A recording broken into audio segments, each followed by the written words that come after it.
I mean, I've really been impressed with the job that the guys have done. Obviously, a stretch of 6 games away from home, 4, are in the books, and we have 2 more games before we get to come back home and play a game. And really impressed again with how we've played 2 true road games. Loyola was not an easy place to play. USC had a great crowd. Great student section in both places we played, and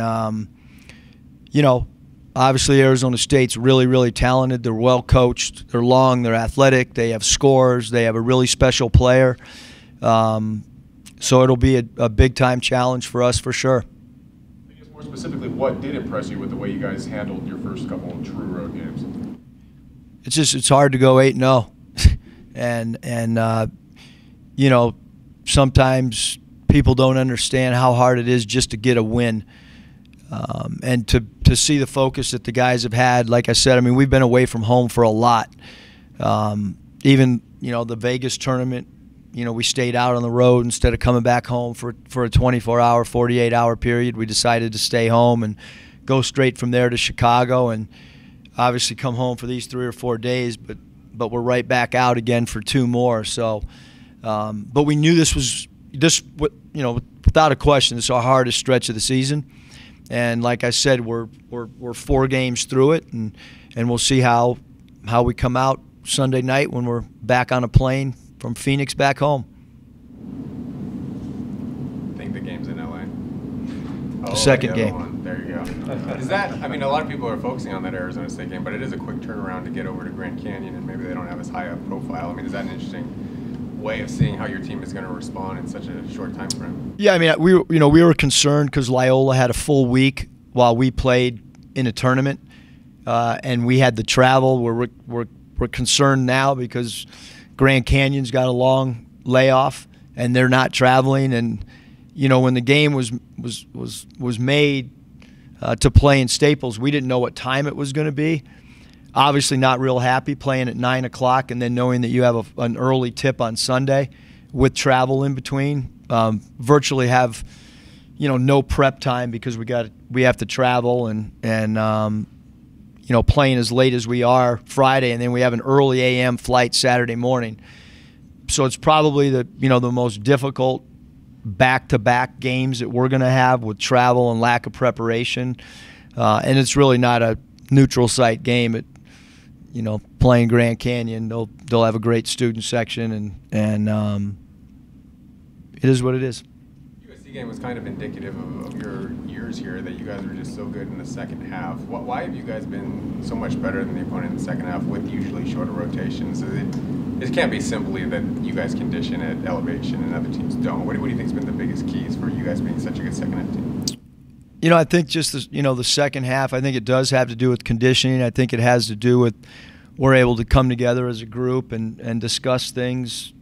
This USC game, we changed matchups with Cody and Caleb defensively, and we played a pick and roll coverage for most of the second half that we haven't spent a lot of time on, but we felt like it was the best thing for their personnel. And I just we have a competitive group, and the 12 minutes or whatever we've been together in the locker room has been beneficial for our guys. They're extremely talkative group. The last 3 years, I mean, it's not just coaches talking. There's a lot of players giving input and a lot of back and forth on what we need to change up or what we want to continue to do, or matchups, or who we want to go to. Obviously, we went with Trey Porter, early in that second half from an offensive standpoint, and from his defensive rim protection we thought was important as well. You feel like the team's starting to take on your identity? I mean, it seems like your first 3 have, and it seems like this one is as well. Yeah, I think they are. I think the identity of the team and the roles, and I think everyone's kind of comfortable right now in what's going to happen when Jazz knows when he's going to go into a basketball game, and guys, Caroline, JC knows that he could be playing small forward to start the game and he could end the game at center.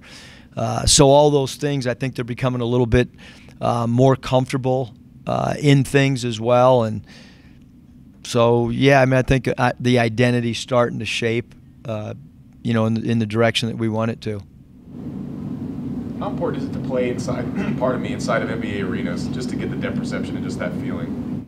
I mean, I think it's really good. Obviously, when you play in an NCAA tournament, the first year it was that we were able to make it. It was playing in the Bucks Arena, and it's a different perception and background, and so I definitely think that it helps our guys. I also think it's a semi, like reward for them to play. Like Staples is it's one of the most famous arenas in the world, and in one of the biggest, nicest cities in the world. So I think it's neat. It's unique for our guys. We're staying in the same hotel that we did last week. We'll try to keep the same routine that we had for the USC game, for this game in LA, and so I think it's good for our guys. I think it's good for fans and boosters and alumni who want to come. Makes it a little more intriguing. It's good for recruiting. How good Arizona State is at rebounding from what you've seen on film and whatnot? Is there anything really specific that they do, or as you mentioned before, they're just long and athletic? No, I think their coach is an aggressive coach, and he does a great job of getting his teams to play aggressive, and they aggressively go to the offensive and defensive backboards. And we've been good rebounding the ball. It's not like we're panicked about rebounding. We have to do what we've done, do what we're capable of. Having said that, Arizona State creates a lot of different problems for you, not just the rebounding, but when plays break down. Dort is so good at creating his own shot. I mean, they could run offense and something breaks down, and he finds a seam in the defense and creates for himself or creates for others. Which we talked a lot in the preseason about hype and expectations and managing those and all. Lately, I'm seeing a lot of, there's so few undefeated teams and all that. Is this whole undefeated team, is that similar to having to ignore that or filter it out? I mean, I think that we spend so much time on our prep and worrying about, how are we going to rebound against Arizona State, and we got to have good transition defense, and we can't turn the ball over because they have guys that jump in passing lanes and create live ball turnovers. We don't really pay attention to the outside things that are being said. Obviously, from a social media standpoint and our Twitter, like, we have to capitalize when we're playing good basketball and when there's national exposure, because we have recruiting that we have to deal with. But I think the guys in uniform, we're not going to walk in today and talk to them about being one of however many teams undefeated. We're not walking in there today and telling them that we're ranked or Arizona State's ranked. That's great for recruiting. It's great for the university. I think it's incredible publicity that we've been able to generate for this school over an extended period of time to start the basketball season. I mean, it's ESPN. It's everywhere you turn. There's something, and things have changed for us when we walk around airports now outside of our own, airport. I mean, guys are recognized, and it's great. But I think the bottom line is, for a program that all this is new, regardless of what happens in the next 3 games, it doesn't matter. They came out of the gates. They proved that they could handle the added pressure, the added exposure, and they've been really single-minded focused on what's at hand, and that's the next game. I don't know that anybody from your first ASU term is still there, but what did you learn from the trainer? John Anderson's still there. Doug Tamaro, their SID. Got an email from him. What did you learn from your 2 years there as you were trying to figure out what it takes to be a college head coach? I mean, the time at Arizona State was awesome because it was, college basketball was all new to me. So I was learning on the job, and they helped me way more than I helped them. Just sitting back and trying to, figure out the recruiting thing, I met some really important people, guys like Anthony Ruda, that are here and helping us, and so. But they're a great program and great school. Any more questions for Coach? Thank you. Thanks. Thank you.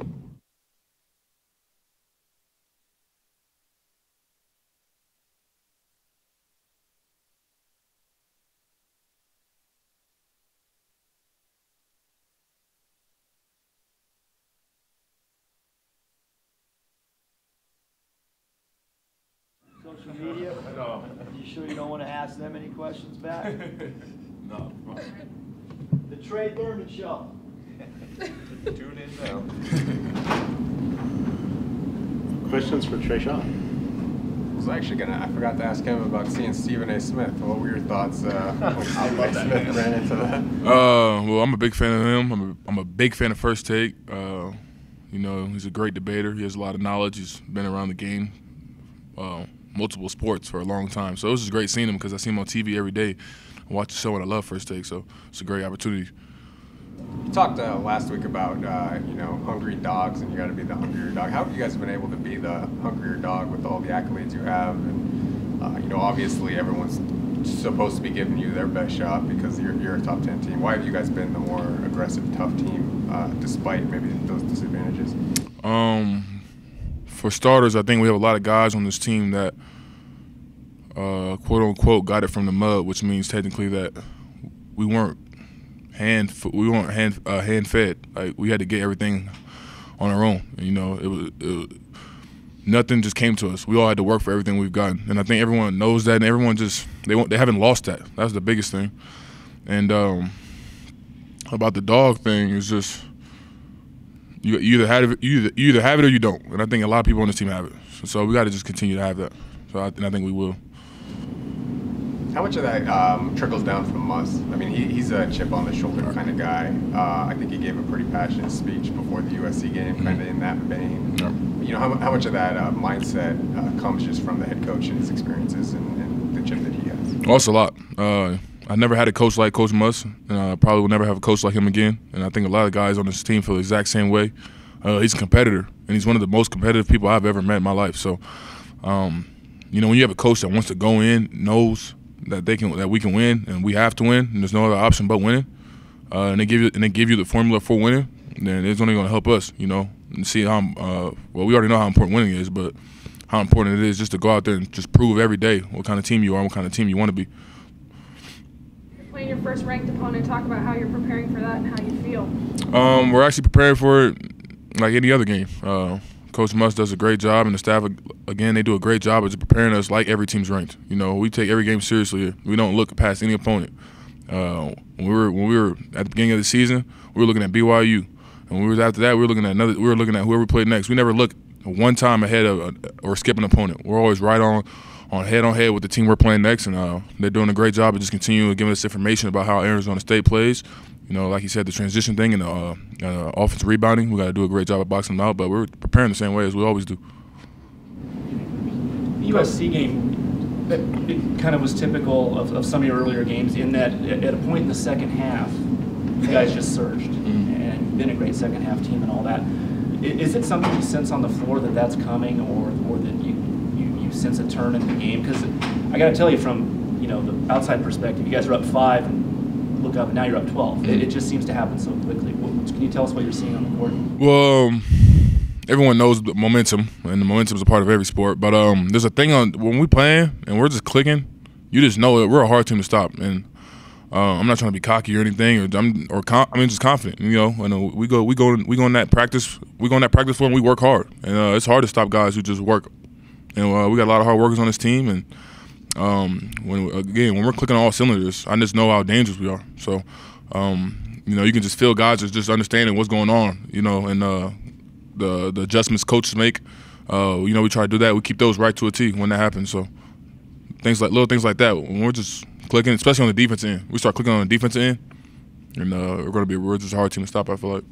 Muss has told us multiple times that he's just impressed with the way you guys have started this thing out, especially the first couple of true road games. Has anything impressed you or maybe surprised you about the way you guys have handled yourselves thus far?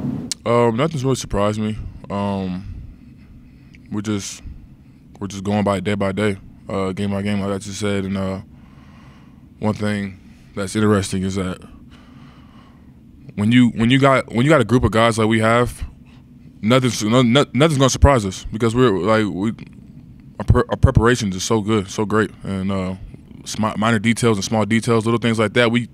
There are no small details. Everything's a big detail to us. If they tell us a guy is a great free throw rebounder, like, we're gonna take that in the heart. We're gonna do. He can't have a free throw rebound versus us. Like, little things like that. That's a big thing for us, and we can't let a guy who's good at backdoor cutting He can't get one. He can't get one of those because we got to know, and that could be a point, and the game can come down to 1 point. So little things like that. So I think that's just been helping us.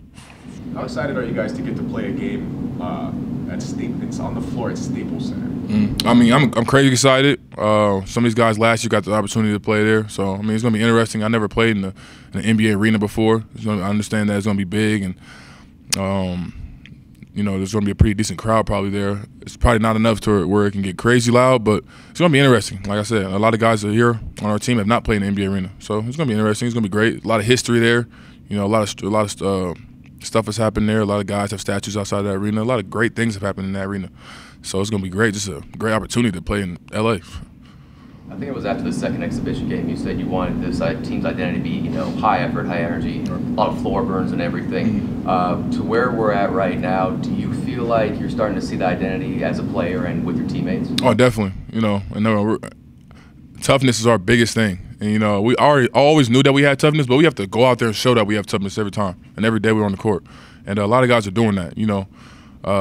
Cody and Caleb, they don't take anything. You know, if anybody messes up on one thing, they're going at us like it's a Game 7 NBA Finals. Coach Muss is going at you like it's a Game 7 in the NBA Finals. So, and it's the last play, and you got to get a stop to win the game. So that's definitely what's going on here. A lot of guys are understanding that, you know, we can put points on the board, but what good is putting points on the board if we're not getting stops? You know, if you're not showing guys like, oh, we're gonna take a charge, so they're second guessing coming to the rim, or you know, we're gonna have our guys back when he steps up and takes, or when a guy drives and like Trey Porter goes over for a block, we got to have his back. And, you know, guys are the trust is the biggest thing I think too with that, but toughness. You know, we've been real good with that. And I think I got a bloody mouth to show it right now from last game. 2 weekends and 2 trips to Staples Center. What was it like last week to watch the purple and gold? Sorry, I didn't hear you, Coach. What was it like last week to be in Staples Center and watch the purple and gold? Oh, it was great. You know, got to see LeBron in action for the first time in my life.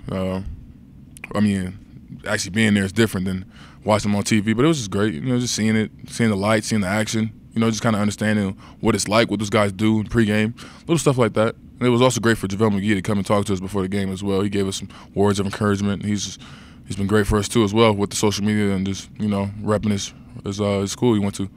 Yeah, you guys are pretty good at motivating yourselves, but does going to watch NBA guys prepare and play and getting to be up close with JaVale, does that just help rise the intensity even more with you guys? I mean, I think it just gives us a bigger understanding of how things are and how things go. You know, like we have a couple players who went through the pre-draft process, and, you know, went through the combine, things like that. So, you know, just little things like that for guys who haven't got to do that, and guys who might not, or guys who are guys who haven't got to do that, and guys who, like me, myself, Jazz Nisser, who got to sit out last year, Corey Henson, you know, just seeing that up and close. You know, we all went to school, so I don't think the alumni was a guy who played in the NBA, who comes around, who's still playing, who's an NBA champion. You know, it's just different. You know, it just gives you a bigger knowledge of things.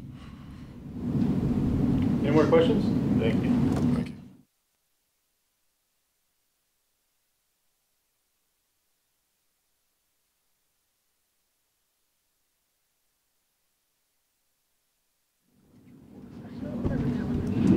Everybody ready?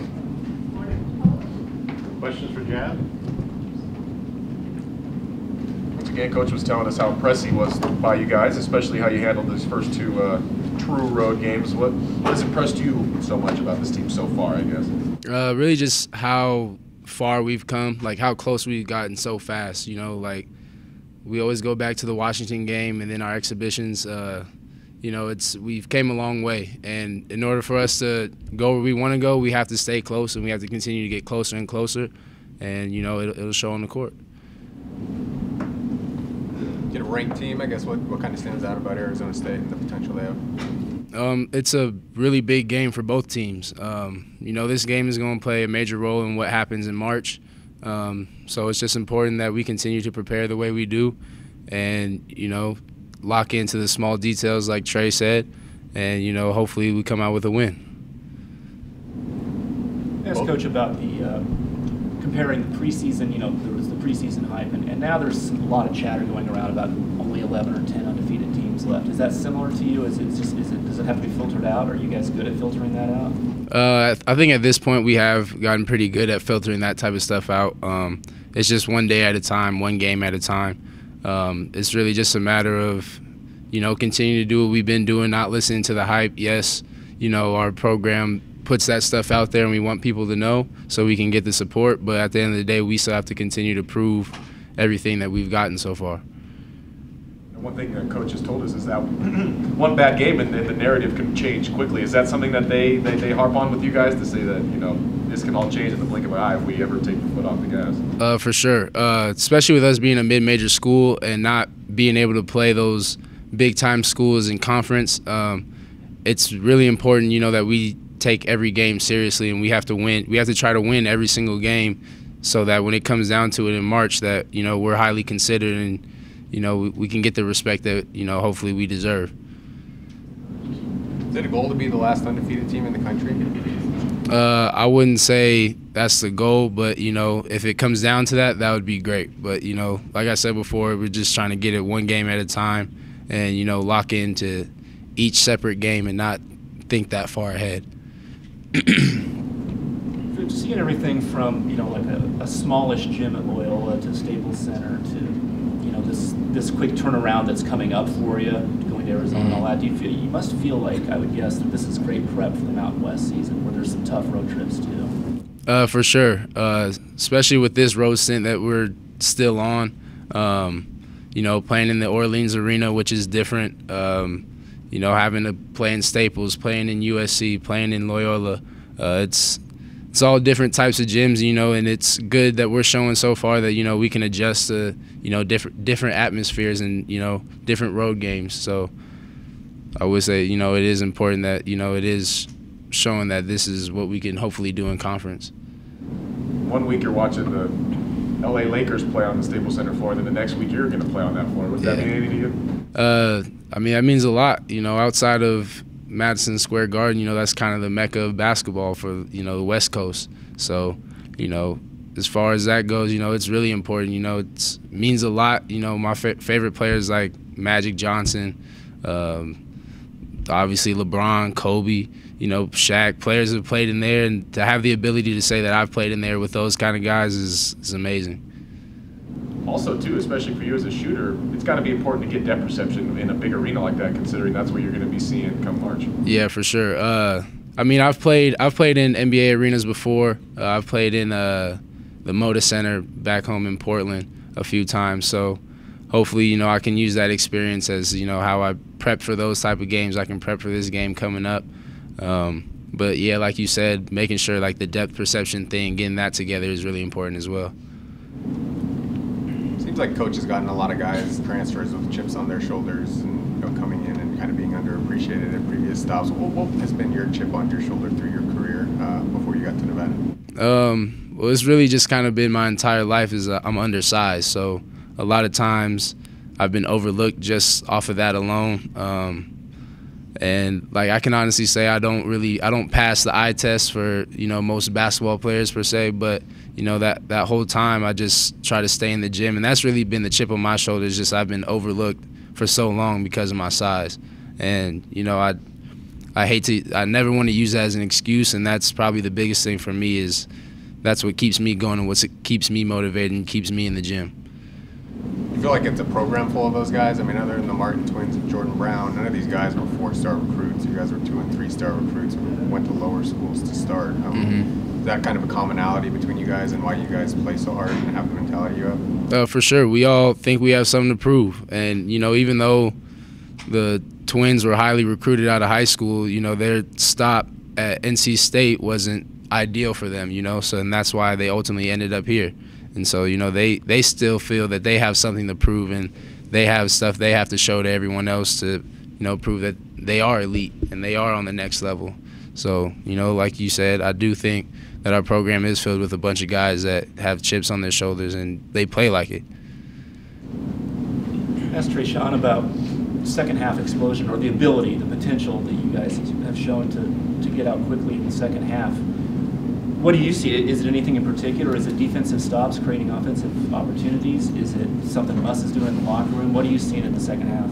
Really in the second half, you know, you played a whole half of basketball already, and you kind of get the ebb and flow of the game, and you kind of understand the way the game is gonna go, kind of, you know what I'm saying? So, you know, in the second half, you know, you learn from what we did in the first half. If we were playing tight, you know, if we we're settling for jump shots too much, you can reflect on that and make corrections. And honestly, Muss does an amazing job of bringing up things that we need to change, and especially defensively. So, our second halves are really just how do I say it, like a testament to, our preparation and, looking back on the first half. Jazz, you play with a lot of seniors on this team. How's this team, like, maybe mature-wise, compare with others that you've been on before? It's extremely mature. You have all different types of guys who prepare in different ways, and you can see it through each individual. And especially in close game situations, or in situations where other teams are going on runs and, it's getting close, it helps to have all those, old head minds in there that will allow us to, stay calm and ultimately calm the storm. Any more questions for Jazz? Thanks, Jazz. Thanks, Ron.